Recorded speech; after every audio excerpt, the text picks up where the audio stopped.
জামাত ইসলামের নেতৃবৃন্দরা স্লোগান দিচ্ছে যে ইরানে হামলা কেন, তারেক জিয়া জবাব চাই। শুধু সরকার দলের পক্ষ থেকে দায়িত্বশীল আচরণ করলে কিন্তু দেশ ভালোভাবে চলবে না।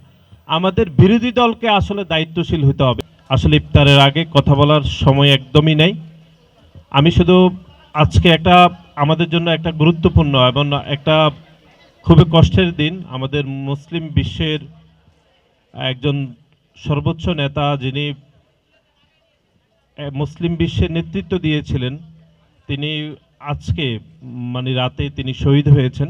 ইরানের ধর্মীয় নেতা। আমরা সকলেই শোকাহত। পবিত্র রমজানে এভাবেই আপন হয়ে উঠুক সবাই ইসপির আপন করা স্বাদে। ইসপি আপন করা স্বাদ।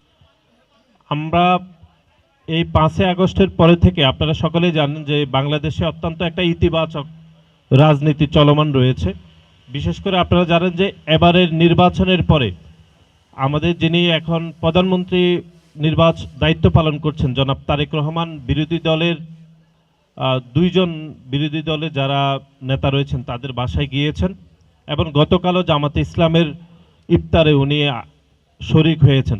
আমরা যারা দীর্ঘদিন ধরে রাজনীতির সাথে সংযুক্ত তারা দেখেছেন যে এরকম আওয়ামী লীগের সময়ও তারা বিএনপিকে দাওয়াত দিত, কিন্তু যেদিনই দাওয়াত দিত সেদিনই আমাদের দেশনেত্রী বেগম খালেদা জিয়াকে মিথ্যা মামলায় জেলে প্রেরণ করেছে। এরকম একটা কৃত্রিম মিথ্যা দাওয়াত দেওয়া হয়েছিল। কিন্তু এখন একটা ইতিবাচক রাজনীতি আপনারা দেখেছেন যে আমাদের দলের চেয়ারম্যানকে যখনই দাওয়াত দিয়েছে তখনই তিনি সে জামাত ইসলামের দাওয়াতে অংশগ্রহণ করেছেন।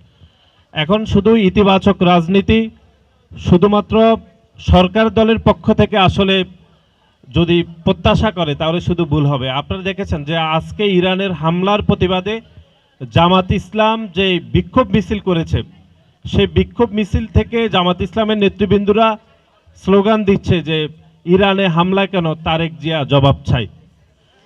তাহলে আমি মনে করি শুধু সরকার দলের পক্ষ থেকে দায়িত্বশীল আচরণ করলে কিন্তু দেশ ভালোভাবে চলবে না।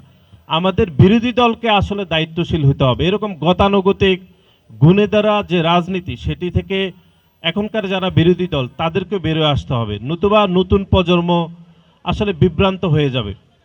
সুতরাং আজকে আপনারা যারা উপস্থিত হয়েছেন ছাত্রদলের ইফতার মাহফিলে, আমি আপনাদের প্রতি কৃতজ্ঞতা জানাচ্ছি এবং আমি মনে করি শহীদ সোহরাওয়ার্দী মেডিকেল কলেজে অত্যন্ত সৌহার্দ্যপূর্ণভাবে এক ধরনের সম্প্রীতির রাজনীতি থাকা উচিত এবং বাংলাদেশ জাতীয়তাবাদী ছাত্রদলের পক্ষ থেকে আমরা এই ধরনের রাজনীতি চলমান রাখার জন্য যা যা করার দরকার আমরা সেই ইতিবাচক রাজনীতি করব।